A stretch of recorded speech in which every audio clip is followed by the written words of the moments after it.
Joe, thank you so much for the time you given us, given the situation that's going on in the DRC. How do you interpret the latest escalation, if I should call it that way, in Uvira and South Kivu, despite the agreements that we witnessed here in Washington, signed in Doha also before coming to Washington? How do you interpret that escalation? Look, I think symbolically speaking, I think President Trump elevated this ongoing problem for the last 30 years. So this has been a precedent that started under President Kabila, that President Tshisekedi inherited. And if you look, probably once the Ugandan troops were brought into Congo, I would say this escalated because of the closing of the border between Uganda and Rwanda, at Rwanda's doing. So I think President Trump has elevated the ongoing conflict. And I think, remember, this agreement signed it's not meaning that peace has occurred, it's to start the peace process. So obviously, I think the Rwandans, directly and with the help of M23, are trying to advance as much as possible, similar to what Vladimir Putin is doing in Ukraine, meaning advance and trying to be as aggressive as possible before there's a negotiated settlement. So I think what you see is the Rwandans, in conjunction with the M23, trying to really advance and trying to use military positioning as leverage during the negotiations. And as you know, there are various U.S. and Western entities looking to come invest in Congo. And that will, I think, create a big problem for the Rwandans. As you know, with Alpha Means, the Rwandans / M23 had to back off because these U.S. investors had to close their mine down. So look, Congo is developing economically, and I think the paradigm has to change for all countries in the region. And you're talking about those investors, you're talking about those European and American investors trying to go there. But from your perspective, Joe, what are the and people, even I met so many people in America who ask you, what are the root causes behind the continued presence of those actions of the M23, despite all the ceasefire commitments that they have signed in the past? Right. Look, when President Tshisekedi came to office, actually relations between Rwanda and Congo were good. President Tshisekedi visited Rwanda. He was engaged with all his neighbors, and there was positivity. You have to understand that whether it's Laurent Kabila or Joseph Kabila, they owe their coming to power to Uganda and to Rwanda. So there was kind of an allegiance and an obligation in previous administrations because, as you know, Mobutu was chased out, and the Ugandans and Rwandans were very instrumental. Of course, Angola and Zimbabwe also were instrumental in keeping the Kabilas in power. President Tshisekedi, on the other hand, doesn't really owe any obligation or allegiance to Uganda or Rwanda. He's kind of doesn't have any obligations. So it's a different approach. And what happened really was there was issues between Uganda and Rwanda. And that had started with General Kayihura, who's the head of the police. There were Rwandan dissidents that were being killed strangely in Uganda. And it turned out to be that General Kayihura was collaborating with elements in Rwanda. These are the rumors, at least, right? And that this created a lot of tension. And actually, at one point, there were Ugandan and Rwandan troops at the border, where the United States and the Brits and others intervened to, de-escalate the tension. Anyhow, through that, the Rwandans had closed the border, which did not allow Uganda to access Goma as an economic hub. So it started with that. The Congolese signed an agreement with President Museveni to allow UPDF, Ugandan Defense Forces, to enter Congo to pursue the ADF and other ISIS elements. And I think when President Kagame saw UPDF so deep into Congo, all of a sudden, I think this awoke President Kagame and said, oh, wow, this isn't working for me. And of course, there's obviously economic interests. So I think when this occurred, this kind of was the catalyst to reignite what's happening today on the ground. And with Sojo, I'm sure you heard about this too, when the International Contact Group openly states recently that Rwanda supports M23. How does that affect all diplomatic, if I should say it that way, effort between the DRC and Rwanda and the international partners? Because they've been denying it for years. Historically, it's a very clever tactic, right? It's basically using proxies to advance your interest. So by using M23 or other rebel groups in the region, it disconnects technically Rwanda's direct involvement. But the reality is the United States, the Brits, there's a lot of intelligence that's been gathered that proves categorically, logistically, that the Rwandan Defense Forces are embedded with M23. I think the group of experts said there was only 1,000. I just saw a report the other day where they say now there's up to 4,000 Rwandan troops back in the Congo.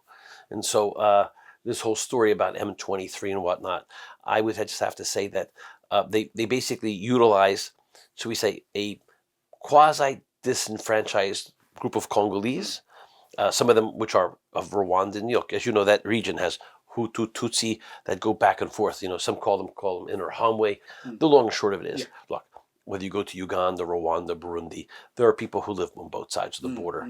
And, President Kagame's been, whether you like him or not, you have to give him credit. He's disciplined, he's organized, and over 20 or 30 years, they've been able to run an effective, say, control of the area for mostly economic purposes. For economic purposes. Yeah. So many people call me all over the world and on a regular basis keep on asking me this question, Joe. What leverage does the United States realistically have, influencing Rwanda's military behavior in Eastern DRC? Yeah. Do they have any? Look, the reality is the United States has tremendous amounts of leverage over, should we say, the Great Lakes as a whole. It's just a matter of whether or not the United States has the intestinal fortitude to really impose its, say, power in the region.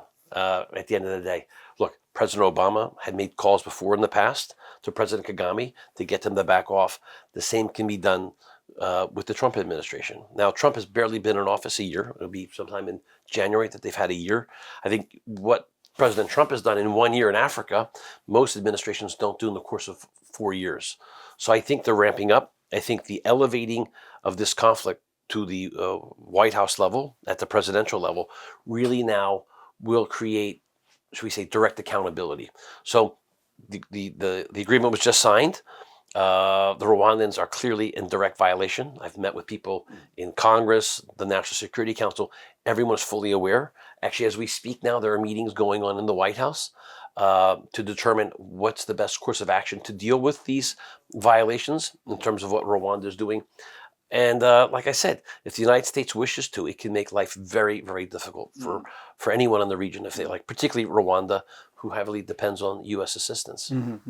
Jared, after the ICG message, I posted it all over social media, and I had, again, some of our listeners saying that, oh yeah, they always say something like this. They always say they're going to stop this, but nothing stops. What do you think previous international innovations have failed to stop that reoccurring violence in the eastern part of Congo? Look, for 30 years, there's been a precedent, right? When President Kabila was in power, there was kind of an agreement, right? Let's be frank, that the East kind of, I'm not saying was dictated, but would say that Uganda and Rwanda play significant roles in its economic and security. And during the days of President Kabila, they really focused on Katanga, the southern parts, right? The southern So for part of 30 the years, DRC, there was a precedent, meaning Rwanda and parts of Uganda were allowed to economically benefit from the resources that Congo had. Some of it legitimately, and a good bit of it through smuggling of coltan, tantalum. So there was kind of a live and let live approach. As I told you, particularly Laurent Kabila and Joseph to some degree, their tenures were based on really the support from Uganda and Rwanda, right? In terms of security in the region. President Tshisekedi doesn't have that obligation, right? There was an election, he won, there was a coalition between he and President Kabila to take power. So the obligation to Rwanda is not the same. I mean, historically, it's changed. And of course, the world economies are changing. They're becoming more dynamic.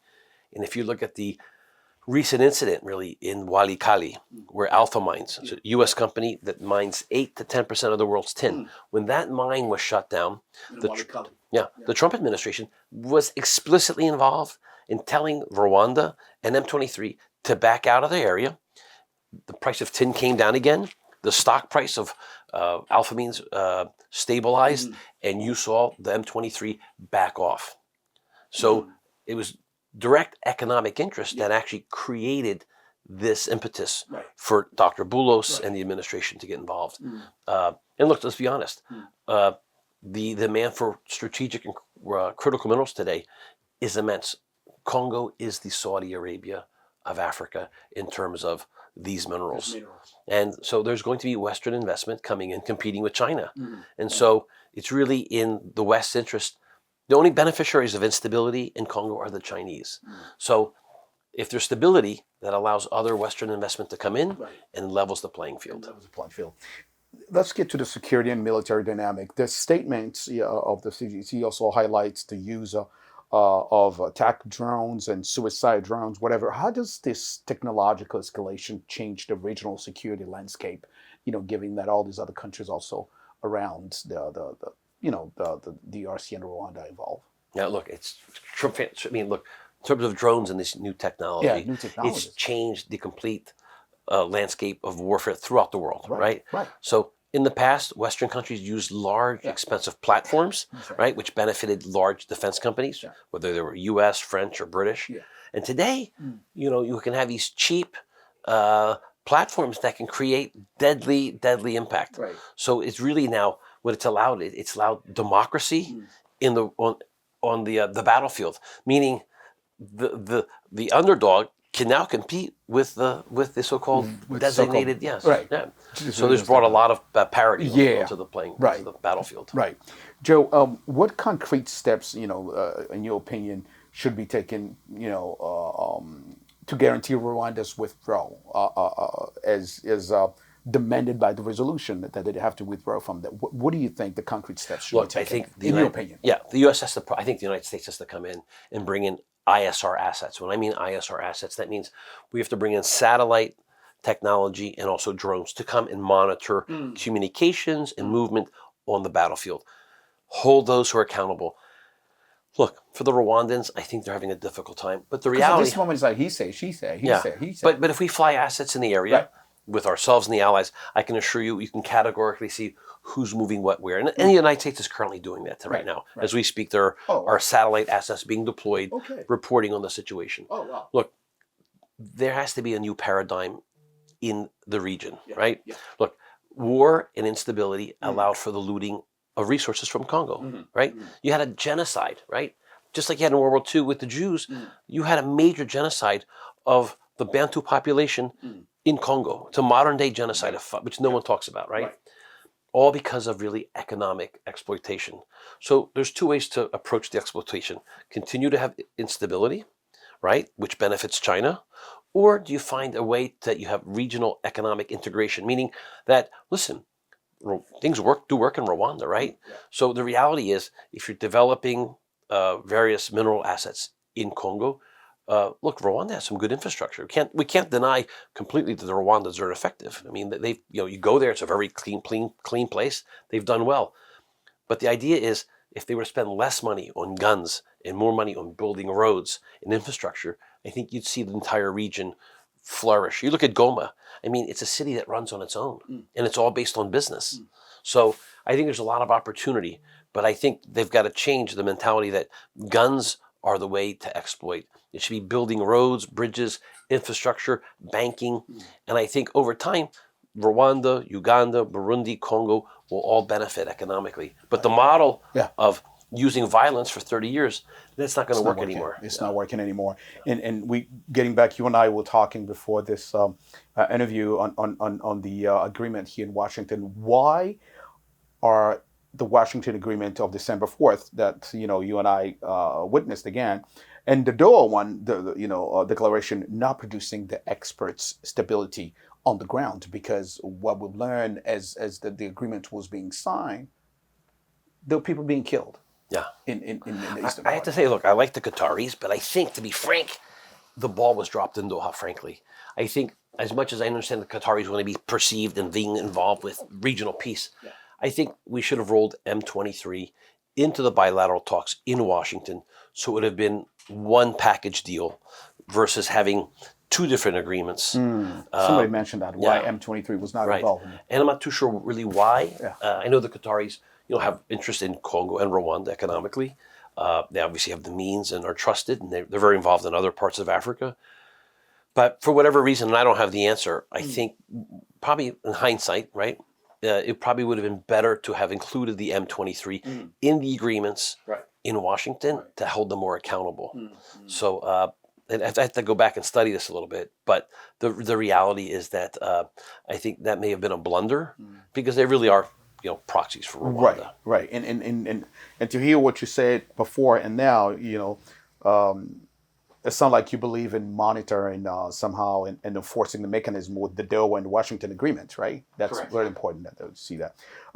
We can't talk about this part, the situation happening in this part of of Africa without mentioning the humanitarian, and civilian protection. So the ICG again calls for unconditional humanitarian access. What are the barriers right now that you heard of preventing humanitarian organization from reaching effective? Yeah, look, and I heard Burundi closed the border, right? Yeah. Look, the bottom line is there's literally raping, pillaging, and plundering of that entire area by M23.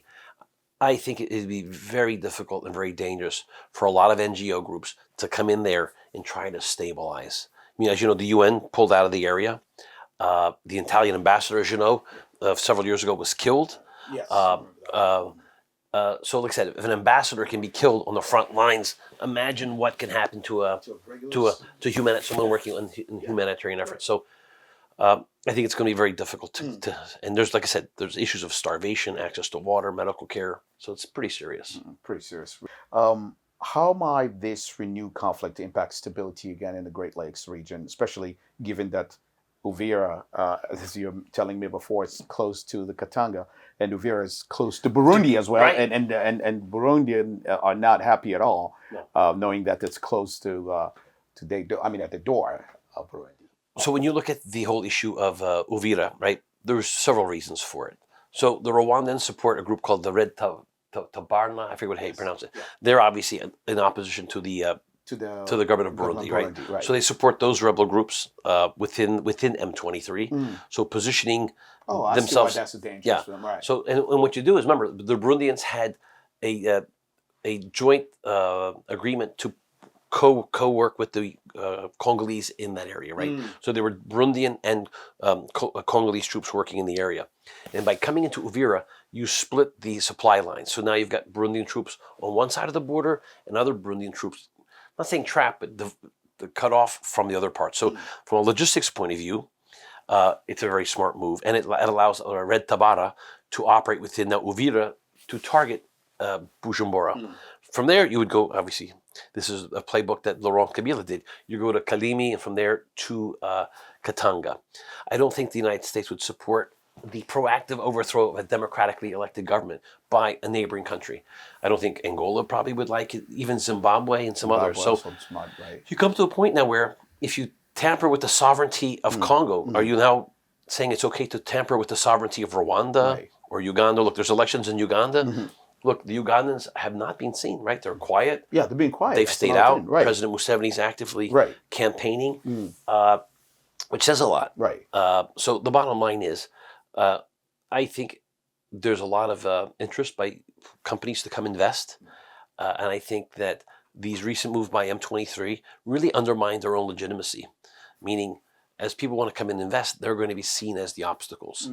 As you know, you have a Alliance Fleuve de Congo, which is run by Cornelius Nangaa, who is sanctioned by the United States for corruption and for terrorism. Same thing, proxies for other people. So I think as much as Rwanda is being involved, I think they have to be very careful because you get to a point where you hit a tipping point, whether it's the UK, France, even Belgium. I think governments are going to say, hey, enough is enough. And so the question is, President Kagame is no fool. He's going to push the limits. But I think at some point they may overplay their hand. And there could be backlash. So, look, the reality is it's sort of like what's going on with Ukraine and Russia. Right. There's a lot of stuff. And the question is, what's the end goal? That's the main question. What would you, if you had to, and I know you know so many government in Africa in general, but if you had wanted to advise the Congolese government about this situation, what would you tell them? Look, I think President Tshisekedi had a fantastic visit with President Trump. I can tell you personally, and I talked to people who are very close to the president, President Trump, that the interaction between President Trump and President Tshisekedi was exceeded everyone's expectations.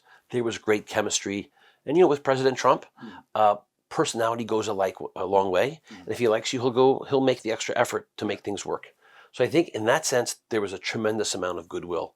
If I were President Tshisekedi, I would once again to encourage him to continue to promote investment opportunities, particularly on the mining and energy sectors, from obviously American, Canadian, British, French, Australian companies, even, as you know, countries from the Gulf are looking to invest in that. So that's critical.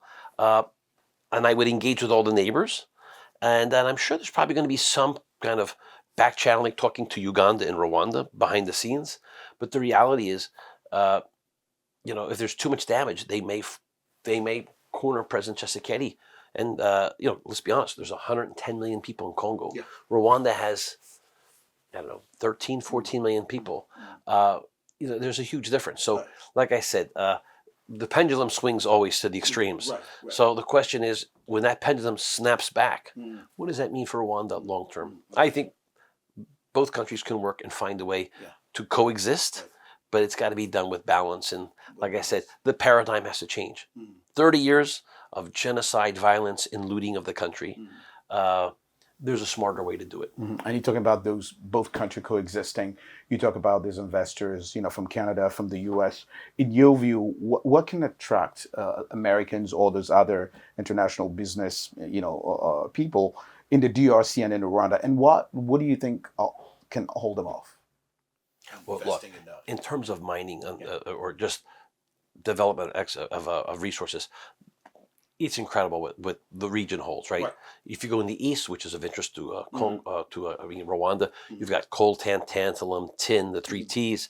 You've got niobium, copper, cobalt, germanium. The list goes on. Congo now, if you look between just Congo and Angola, right? The Angolans and the Congolese have worked out an agreement now. The Congolese will probably be producing 600,000 to 800,000 barrels of oil in the next 5 years. Imagine, Angola produces 2 million. Congo will produce anywhere from 600,000 to 800,000 barrels of onshore and oil. So and then you've got Lake Tanganyika, and then you have up along Uganda, the lakes there. Right. So in terms of oil, energy, you've got if they ever build the dam there. Down there, that's right. So the opportunity is, there's a tremendous amount of opportunity. But I think until there's stability, you will not find, remember, capital is like water. Remember, money chooses the path of least resistance, right? Money goes where there's no resistance. So if you're going to invest in Congo and there's instability, right? An investor will say, look, I'll go here instead of Congo because my money's safer. And like I said, the beneficiaries of instability, and I know it's easy to bash China, but the Chinese are willing to go in, tough it out. Look, you just saw in Congo 2 weeks ago, 10 or 12 other people were killed. Yeah, exactly. They continue on. So the bottom line is, somebody's profiting out of that. Instability is benefits China. Yeah. Stability and peace in the region benefits the West. So it's in the U.S. and British and Canadian and French interest, Belgian interest, to see that there's stability in Congo. So those resources can be not only exploited, but developed regionally. And keep that whole area safe. My last questions, what long-term solutions do you propose to finally break the cycle of violence? We talked through it, but I want you to have a last word on that, to break the cycle of violence and foreign interference in Eastern DRC for good. Look, I think the United States with our allies, the Canadians, the Brits, the French, I think if we put a fusion team together, like a fusion center, which had been done in the past to really monitor. Remember, there was issues before with Rwanda, and the South Africans were brought in, remember? And there was a lot of tanks and other things destroyed. I think if the United States was more proactive in surveillance of what was going on, and were to expose the violation, whether it's from the Congolese side or the Rwandan side, expose those people, and then start putting sanctions on. And I think it's the only way. So it means if the Rwandans are doing it, then you sanction them. And then maybe the United States, like I said, has to be a little more proactive in training the Congolese at the end of the day. So at the end of the day, it's accountability. President Reagan had said once, trust but verify. And I think that's President Tshisekedi's position. I trust the process, but we need to verify. And I think the way of verifying is by bringing in, whether it's French, U.S., British, surveillance capacities to come in and really surveil real time. And when there's a violation, whether it's Secretary Rubio or President Trump or J.D. Vance, that they get involved and really pick up the phone and say, hey, enough's enough. And I think, like I said, the United States carries a pretty big stick. And Africa, for a while, has been put on the back burner. But I think in light of where we have to be in the future in terms of access to minerals and development, Africa is the future. I mean, they are the next Asian tigers, but that's only going to happen with stability.